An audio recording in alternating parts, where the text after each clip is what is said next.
ನಮ್ಮ ಮುಂದಿನ ಪ್ರಶ್ನೆಯನ್ನ ಕೇಳಿದ್ದಾರೆ ಪದ್ಮನಾಭನಗರದ ಪಂಕಜ ಅವರಿದ್ದಾರಾ? ಎಲ್ಲರಿಗೂ ನಮಸ್ಕಾರ.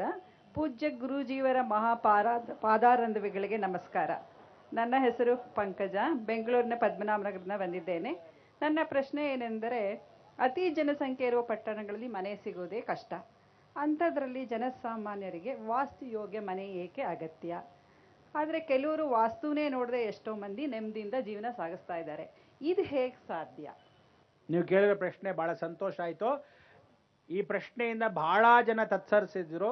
ಎಷ್ಟೋ ಜನಕ್ಕೆ ಈ ವಿಚಾರ ತಲೆಯಲ್ಲಿತ್ತು, ಆದರೆ ಪ್ರಶ್ನೆ ಎಷ್ಟೋ ಜನ ಕೇಳಿದಿರ. ತುಂಬ ಸಂತೋಷ ಕೇಳಿರೋದು. ಎಲ್ಲರ ಪರವಾಗಿರ್ತಕ್ಕಂಥ ಈ ಪ್ರಶ್ನೆಗೆ ಉತ್ತರ ಕೊಡ್ತೀನಿ ಕೇಳಿ. ವಾಸ್ತುವಿತವಾಗಿರ್ತಕ್ಕಂಥ ಮನೆಯಲ್ಲೇ ಯಾಕೆ ವಾಸ ಮಾಡಬೇಕು? ವಾಸ್ತು ಅಕಸ್ಮಾತ್ ಚೆನ್ನಾಗಿಲ್ಲದೆ ಇರತಕ್ಕಂಥವ್ರು ಚೆನ್ನಾಗಿದ್ದಾರೆ ಅಂತ ನೀವು ಹೆಂಗೆ ಅನ್ಕೊಂಡಿದ್ದೀರ? ಯಾರಾದರೂ ಒಬ್ಬರನ್ನು ತೋರಿಸ್ಬಿಡಿ, ಇಡೀ ವಾಸ್ತು ಇಲ್ಲದೆ ಇರತಕ್ಕಂಥ ಮನೋ ಆಗಲಿ, ಅವ್ರು ಚೆನ್ನಾಗಿದ್ದಾರೆ ಜೀವನ ಪೂರ್ತಿ ತೋರಿಸಿ. ಮನುಷ್ಯ ಹಾಳಾಗಬೇಕು ಅಂದರೆ ಹುಟ್ಟುತ್ತಾ ಹಾಳಾಗ್ಬೋದು, ಮಧ್ಯ ವಯಸ್ಸಲ್ಲಿ ಹಾಳಾಗ್ಬೋದು, ವಯಸ್ಸಾದ್ಮೇಲೆ ಹಾಳಾಗ್ಬೋದು. ಕೆಲವು ಟೈಮ್ ಫಸ್ಟ್ ಕೆಟ್ಟೋಗುತ್ತೆ, ಕೆಲವು ಟೈಮ್ ಮಧ್ಯದಲ್ಲಿ ಕೆಟ್ಟೋಗುತ್ತೆ, ಕೆಲವು ಟೈಮ್ ಸಾಯೋ ಟೈಮ್ ಕೆಟ್ಟಾಗುತ್ತೆ. ಈ ವಾಸ್ತು ಇಲ್ಲದೆ ಇರೋ ಮನೆಗೆ ಏನು ಕಾರಣ? ಅಕಸ್ಮಾತ್ ಚೆನ್ನಾಗಿದ್ದರು ಅಂದರೆ ಸ್ವಲ್ಪ ಸಮಯಕ್ಕೆ ಚೆನ್ನಾಗಿರ್ತಾರೆ, ಅದು ನಿಜವೇ. ಯಾಕೆ ಅಂದರೆ ದೈವಬಲ ಗುರುಬಲ ಅನ್ನೋದಿರುತ್ತೆ. ಆ ದೈವಬಲ ಅಕಸ್ಮಾತ್ ನಿಜವಾಗ್ಲೂ ಕೆಲವ್ರ ಮನೇಲಿ ನಿಜವಾಗ್ಲೂ ಭಗವಂತ ಇದ್ದಾನಪ್ಪ ನೋಡಿ, ಇಂಥ ಕಷ್ಟದಲ್ಲೂ ಆ ಗ್ರಹ ಬಲ ಇಲ್ಲದಿದ್ರೂ ನಮ್ಮನ್ನು ಭಗವಂತ ಕಾಪಾಡ್ತಾ ಇದ್ದಾನೆ ಅನ್ನೋದು ನೀವು ಕೇಳ್ತಕ್ಕಂಥ ಉತ್ತರ ನಿಜ. ಆ ರೀತಿ ಇರತಕ್ಕಂಥವ್ರು ಸಂತೋಷ. ಆದರೆ ಏನು ಅಂದರೆ, ಯಾರಾದರೂ ಪಶ್ಚಿಮದಲ್ಲಿರ್ತಕ್ಕಂಥವರು ನಿಜವಾಗ್ಲೂ ಬಿಸ್ನೆಸ್ ಇರುತ್ತೆ ಹೊರತು ಯಾವ ಕಾಲಕ್ಕೂ ಬರ್ರೀ ಸಾಲದಲ್ಲಿರ್ತಾರೆ, ಬರ್ರೀ ಖರ್ಚಾಗ್ತಿರುತ್ತೆ. ಅವ್ರ ಮನೆ ಯಾವತ್ತು ಪಶ್ಚಿಮದ ಬಾಗಿಲು ಮನೆಯವ್ರು ಇರೋದ್ಕೊಳ್ಳಿ, ಎಲ್ಲರೂ ಮನೆ ಛತ್ರ ಇದ್ದಂಗಿರುತ್ತೆ. ಬಂದವ್ರು ತಿನ್ಕೊಂಡು ಹೋಗ್ತಾ ಇರ್ತಾರೆ, ನೀವು ಮಾಡ್ತಾನೆ ಇರಬೇಕು, ಅಡಿಗೆ ಆಗ್ತಾ ಇರಬೇಕು, ಹೋಗ್ತಾ ಇರಬೇಕು. ಇದು ಗ್ಯಾರಂಟಿ. ಯಾವ ಕಾಲಕ್ಕೂ ಪಶ್ಚಿಮದ ಮನೆಯಲ್ಲಿ 24 ಗಂಟೆ ಶನೇಶ್ವರ ವರ್ಣಾನೇ ಪಶ್ಚಿಮದಲ್ಲಿರೋದು. ಅದರಿಂದ ಶನೇಶ್ವರ ಪಶ್ಚಿಮ ವಾಸದಲ್ಲಿದ್ದರೆ 24 ಗಂಟೆ ಆ ಮನೆ ಛತ್ರ ಅನ್ನದಾನ ನಡೆಯುತ್ತೆ. ಅವನಿಗೇನು ಅಂದರೆ ಎಲ್ರಿಗೂ ದಾನ ಧರ್ಮ ನಡೀತಾ ಇರಬೇಕು, ಸಾರ್ವಜನಿಕರ ಕೆಲಸ ನಡೀತಾ ಇರಬೇಕು. ಆದ್ರಿಂದ ಅಂತಕ್ಕೆ ಪಶ್ಚಿಮದ ಬಾಗಿಲು. ಆದ್ರಿಂದ ಪಶ್ಚಿಮದಲ್ಲಿ ಬರೀ ಬಿಸ್ನೆಸ್ ಬಿಟ್ರೆ ಆರೋಗ್ಯ ಚೆನ್ನಾಗಿರಲ್ಲ. ಸೂರ್ಯನ ನೋಡಲ್ಲ, 24 ಗಂಟೆ ಕತ್ಲು ವಾತಾವರಣ, ಸಾಯಂಕಾಲ ಸೂರ್ಯ ಮುಳುಗೋ ಸೂರ್ಯ ಮನೆ ಒಳಗೆ ಬರಬಾರ್ದು ಅಂತ ಹೇಳ್ತೀವಿ. ಅಂಥದ್ರಲ್ಲಿ 24 ಗಂಟೆ ಪಶ್ಚಿಮದ ಬಾಗಿಲು ಮನೆಯೇ ಇಟ್ಕೊಂಡ್ಬಿಟ್ರೆ ಆ ಮನೆಗೆ ಬರೀ ದರಿದ್ರ, ಬರೀ ರೋಗ, ಬರೀ ಹಾಸ್ಪಿಟಲ್ ಖರ್ಚು, ಕೈ ನೋವು, ಕಾಲು ನೋವು, ತಲೆನೋವು ಸುಮ್ಮನೆ ಬರ್ತಾ ಇರುತ್ತೆ. ಏನಕ್ಕೆ ಅಂತ ಗೊತ್ತಿಲ್ಲ. ಮೆಡಿಸಿನ್ ಮೇಲೆ ಮೆಡಿಸಿನ್ ತಗೊಂತಾ ಇರ್ತಾರೆ. ಅಕ್ಕಿ ಅಂದರೆ ಒಂದು ಇನ್ಫೆಕ್ಷನ್ನು, ಅಕಸ್ಮಾತ್ ಕೆಮ್ಮಿದ್ರೆ ಇನ್ಫೆಕ್ಷನ್ ಹೋಗೋದಿಲ್ಲ ಬೇಗ. ಸೊ ಅದರಿಂದ ಪಶ್ಚಿಮದ ಬಾಗಿಲು. ದಕ್ಷಿಣ ಬಂದು ಬರೀ ಆಕ್ಸಿಡೆಂಟ್ಸು. ಹೆಣ್ಣು ಮಕ್ಕಳಿಗೆ ಯಾರಿಗೂ ಒಳ್ಳೆ ಆ ವಾತಾವರಣ ಕೊಡೋದಿಲ್ಲ. ಒಳ್ಳೆ ಹೆಣ್ಣು ಮಕ್ಕಳು ಹಾಳಾಗೋಗ್ತಾರೆ. ನಮಗೆ ಗೊತ್ತಿಲ್ಲದೆ ಇಂಡೈರೆಕ್ಟ್ ಆಗಿ ಬಹಳ ಜನ ದಕ್ಷಿಣದ ಮನೆಯಲ್ಲಿ ಎಲ್ಲರೂ ಯಾರು ಚೆನ್ನಾಗಿದ್ದಾರೆ ತೋರಿಸಿ ನೋಡೋಣ. ದಕ್ಷಿಣ ಭಾಗದಲ್ಲಿ ಬೀದಿಗೆ ಬಂದಿರೋರೇ ಜಾಸ್ತಿ ಜನ. ದಕ್ಷಿಣ ಭಾಗದಲ್ಲಿ ಆಕ್ಸಿಡೆಂಟ್ಸ್ ಆಗ್ತಾನೆ ಇರುತ್ತೆ. ದಕ್ಷಿಣದಲ್ಲಿ ಫ್ಯಾಕ್ಟಿಕಲ್ ಆಗಿ ಇಟ್ಕೊಂಡಾಗ ಎಂಟ್ರೆನ್ಸ್ ಯಾಕೆ ಇಟ್ಕೊಂಡ್ರೆ ಸಂಪ್ ಹಿಂದ್ಗಡೆಯಲ್ಲಿ ಇಟ್ಕೊಳ್ತಾನೆ, ಮುಂದೆನೆ ಇಟ್ಕೊತಾನೆ. ಆ ಮನೇಲಿ ಹೆಂಗಸರಿಗೆ ಯಾವತ್ತಾದ್ರೂ ಅಗ್ನಿ ದಹನ ಅಕಸ್ಮಾತ್ ಸ್ಟವ್ ಅಂಟಿಸ್ತಾರೆ, ಬಗ್ಗಂದು ಅಂಟ್ಕೊಂಡ್ಬಿಡೋದು. ಎಲೆಕ್ಟ್ರಿಫಿಕೇಶನ್, ಇಸ್ತ್ರಿ ಮಾಡ್ತಾ ಇರ್ತಾನೆ, ಇಟ್ಬಿಟ್ಟು ಹೊಡೋಗಿರ್ತಾನೆ, ಕರೆಂಟ್ ಠಾರ್ ಅನ್ನತ್ತೆ, ಗೊತ್ತೇ ಇರಲ್ಲ. ಆ ಚಿಕ್ಕ ಮಗು ಯಾವುದೋ ಕಾರಣಕ್ಕೆ ಹೋಗ್ಬಿಟ್ಟು ಟಿವಿ ಇರುತ್ತೆ, ಢಮಾರ್ ಅನ್ನತ್ತೆ. ಈ ರೀತಿ ದಕ್ಷಿಣದ ಮನೆಗಳು ಬಹಳಷ್ಟಾಗಿದೆ.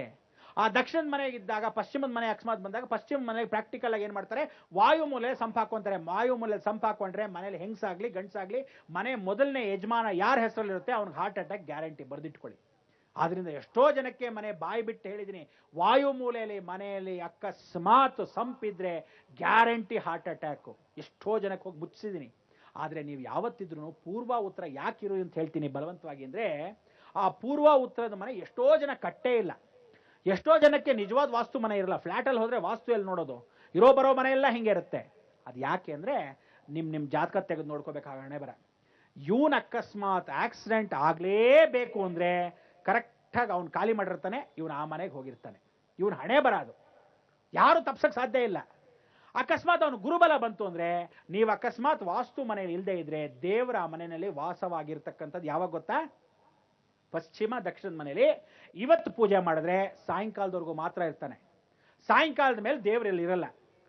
ಯಾತಕ್ಕಿರಲ್ಲ ಅಂದರೆ ನಾಳೆ ಬೆಳಗ್ಗೆ ನೀವು ಪೂಜೆ ಮಾಡದೇ ಇರ್ತೇಗಾದ್ರೆ ಆ ಮನೇಲಿ ಸಾನ್ನಿಧ್ಯ ಇಲ್ಲ. ಅದೇ ಪೂರ್ವದ ಮನೆಯಲ್ಲಿ ಉತ್ತರದ ಮನೆಯಲ್ಲಿ ನೀವು ಪೂಜೆ ಮಾಡಿ 1 ತಿಂಗಳವರೆಗೂ 15 ದಿವಸದವರೆಗೂ ಆ ಸಾನ್ನಿಧ್ಯ ಅಲ್ಲೇ ಇರುತ್ತೆ. ನೆಕ್ಸ್ಟ್ ಡೇ ಆ ಮನಸ್ಸು ಬರ್ತಾ ಇರುತ್ತೆ ಪೂಜೆ ಪುನಸ್ಕಾರ ಮಾಡೋಕ್ಕೆ. ಆದರೆ ಪಶ್ಚಿಮದ ಬಾಗಿಲು ದಕ್ಷಿಣದ ಬಾಗಿಲು ಇರ್ತಕ್ಕಂಥ ಮನೆಯವರಿಗೆ ಯಾವತ್ತು ಇಂಟ್ರೆಸ್ಟೇ ಬರಲ್ಲ, ಮುಂದೆ ಹೋಗಕ್ ಬಿಡಲ್ಲ. ದೇವ್ರ ಪೂಜೆ ಇವತ್ತು ಮಾಡ್ತಾರೆ, 2 ದಿವಸ ಬಿಟ್ಟು ನಿಲ್ಲಿಸ್ಬಿಡ್ತಾರೆ. ಯಾವುದೋ ಕೋಪಕ್ಕೆ ನಿಲ್ಲಿಸ್ಬಿಟ್ಟಿರ್ತಾರೆ, ಗೊತ್ತಿರಲ್ಲ ಅವ್ರ ಮನೇಲಿ ಏನೋ ಒಂದು ಅನಾಹುತ ಕಾದಿರುತ್ತೆ. ಆದ್ರಿಂದ ಏನು ಅಂದರೆ ಎಲ್ಲರೂ ತಪ್ಪು ಮಾಡಿರೋದೇನು ಅಂದರೆ 30-40 ಸೈಟ್ ಲಕ್ಷಣವಾಗಿತ್ತು ಮೊದಲಿಂದ. ಆಯಾ ಪಾಯ ಅಂತ ಕರಿತೀವಿ. ನೀವೆಲ್ಲ ಏನು ಮಾಡ್ಬಿಟ್ಟಿದ್ದೀರಾ, ಬಾಡಿಗೆ ದುರಾಸೆಗಳಿಗೆ ಭಾಳ ಜನ 30-40ನ 30-20 ಅಂತೆ, ಅರ್ಧಂಬರ್ಧ. ಅದೇನು ದರಿದ್ರನೋ ಗೊತ್ತಿಲ್ಲ. ಗುರುಬಲದಲ್ಲೂ ನಾನು ಏನು ಹೇಳ್ತೀನಿ, ಪ್ರತಿದಿನ ಸೂರ್ಯನ ನೋಡಬೇಕು. ನಮ್ಗಿರೋದೇ ಪ್ರಕೃತಿಯಲ್ಲಿ ಯಾರನ್ನೂ ದೇವ್ರು ನಂಬದೇ ಇದ್ರು ಅಟ್ಲೀಸ್ಟು ಕನಿಷ್ಠ ಪಕ್ಷ ನಾವು ನಂಬಿಕೆ ಇಟ್ಕೊಳ್ಳೋ. ಯಾಕೊತ್ತಾ, ಸೂರ್ಯ ಪ್ರತಿದಿನ ಹುಟ್ಟುತ್ತಾನೆ, ಚಂದ್ರ ಪ್ರತಿದಿನ ಬರ್ತಾನೆ. ಆ ಚಂದ್ರಾರ್ಕವಾಗಿ ಸೂರ್ಯ ಚಂದ್ರ ಇವತ್ತುವರೆಗೂ ಯಾವ ಕಾಲಕ್ಕೆ ಬರ್ತಾ ಇದ್ದಾನೆ, ಯಾವ ಕಾಲಕ್ಕೆ ಹೋಗ್ತಾ ಇದ್ದಾನೆ, ಅವನಿಂದಾನೇ ನಮ್ಮ ಜೀವನ. ಅದರಿಂದ ಪ್ರತ್ಯಕ್ಷ ದೈವ ಪರಮೇಶ್ವರನಿಗೆ ನಾವು ಆ ಸೂರ್ಯಕಾಂತಿಯನ್ನು ಪ್ರತಿದಿನ ತೊಗೊಂಡ್ರೆ ಆರೋಗ್ಯವಾಗೋದ್ರಿಂದ ಅಟ್ಲೀಸ್ಟ್ ದುಡ್ಡು ಕಾಸು ಬೇಡ, ಜೀವನ ನಡೀತಾ ಇರಲಿ ಅಂತ ಹೇಳಿ. ಉತ್ತರ ಭಾಗ ಏನಕ್ಕೆ ಅಂದರೆ, ಇನ್ ಕೇಸ್ ಉತ್ತರೇ ಉದಯನ್ಮುಖಿ ಅಂದರೆ ದರಿದ್ರ ಬರದೇ ಇರಲಿ ಆ ಮನೆಗೆ ಅಂತ, ಅಟ್ಲೀಸ್ಟ್ ಒಂದು ಹೊತ್ತು ಊಟ ಆದರೂ ಇರಲಿ. ಕೆಲವ್ರ ಮನೇಲಿ ಅಕ್ಕಿ ಬೇಳೆ ಇರಲ್ಲ, ನಾಳೆ ಬೆಳಗ್ಗೆ ಏನು ಮಾಡೋದು, 100 ರೂಪಾಯಿ ಇಲ್ಲ ನನ್ನ ಜೋಬಲ್ಲಿ ಅಂತಿರ್ತಾನೆ. ಅಟ್ಲೀಸ್ಟ್ ಆ ಉತ್ತರದ ಭಾಗಲಿರುತ್ತೆ. ಅಟ್ಲೀಸ್ಟ್ ನಾನು ಎಲ್ಲರಿಗೂ ಹೇಳೋದು, ಪೂರ್ವದ ಬಾಗ್ಲಾದರೂ ಸರಿ, ಉತ್ತರದ ಬಾಗ್ಲಾದರೂ ಸರಿ, ಪೂರ್ವದ ಗೇಟ್ ಆದರೂ ಸರಿ, ಉತ್ತರದ ಗೇಟ್ ಆದರೂ ಸರಿ. ನೀವುಗಳು ಇನ್ನು ಮೇಲೆ ಯಾರಾದರೂ ಇಲ್ಲಿ ಲ್ಯಾಂಡ್ ಡೆವಲಪರ್ಸ್ ಇರ್ತೀರಾ, ಭಾಳ ಜನ ಇರ್ತೀರಾ, ಅಥವಾ ಬಾಡಿಗೆ ಕೊಟ್ಟಿರ್ತಕ್ಕಂಥ ಮನೆಗಳು ಇರ್ತೀರಾ, ವಾಸ್ತು ಇಲ್ದಿರೋ ಮನೆಗಳಿದ್ರೆ ಹೊಡೆದು ಬಿಸಾಕ್ಬಿಟ್ಟು ಅಥವಾ ಬಿಸಾಕ್ಬಿಟ್ಟು ಇನ್ನೂ ಒಳ್ಳೆ ಮನೆಗಳನ್ನ ಬಾಡಿಗೆಯವ್ರಿಗೆ ಕಟ್ಕೊಟ್ರೆ ಅವ್ರುಗಳಿಗೂ ಸಂತೋಷ. ಇದೇ ರೀತಿ ಅಭಿವೃದ್ಧಿ. ಅಕಸ್ಮಾತ್ ನಿಮ್ಗೆ ಇಲ್ಲದೆ ಇದ್ರೂ ಏನೂ ಮಾಡೋಕ್ಕಾಗಲ್ಲ, ಕರ್ಮ ಅನುಭವಿಸ್ಲೇಬೇಕು. ಅಟ್ಲೀಸ್ಟ್ ನೀವೇನು ಮಾಡ್ಬೋದು, ಇಂಥವ್ರಿಗೆಲ್ಲ ಈ ಥರದ ಮನೆಗಳು ಎಲ್ಲಾನು ಸಿಗದೇ ಇದ್ದರೆ ದೂರನಾದರೂ ಹೋಗಬೇಕು. ಕೆಲವ್ರು ಏನು ಮಾಡ್ತಾರೆ ಗೊತ್ತಾ, ನಮ್ಮ ಯಜಮಾನ್ರು ಕಟ್ಕೊಟ್ಟಿದ್ರಿ, ಲೈಫಲ್ಲಿ ಫಸ್ಟ್ ಟೈಮ್ ಮನೆ ಕಟ್ಟಿದ್ವಿ, ಹೀಗೇ ಇರಬೇಕು ಅಂತ. ಇಲ್ಲ, ನಮ್ಮ ತಾತ ಹಾಕಿದ್ದ ಆಲದ ಮರ ಇಲ್ಲೇ ಬಿದ್ದಿರಬೇಕು. ಬಿದ್ದಿರೋ ನನಗೇನಾಗಬೇಕು, ನಿಮ್ಮ ಹಣೆ ಬರದಲ್ಲಿ ಹಳ್ಳದಲ್ಲೇ ಇರಬೇಕು ಅಂದರೆ ಹಳ್ಳದಲ್ಲೇ ಇರಿ, ಮೇಲ್ ಬರಬೇಕು ಅಂದರೆ ಮೇಲ್ ಬನ್ನಿ.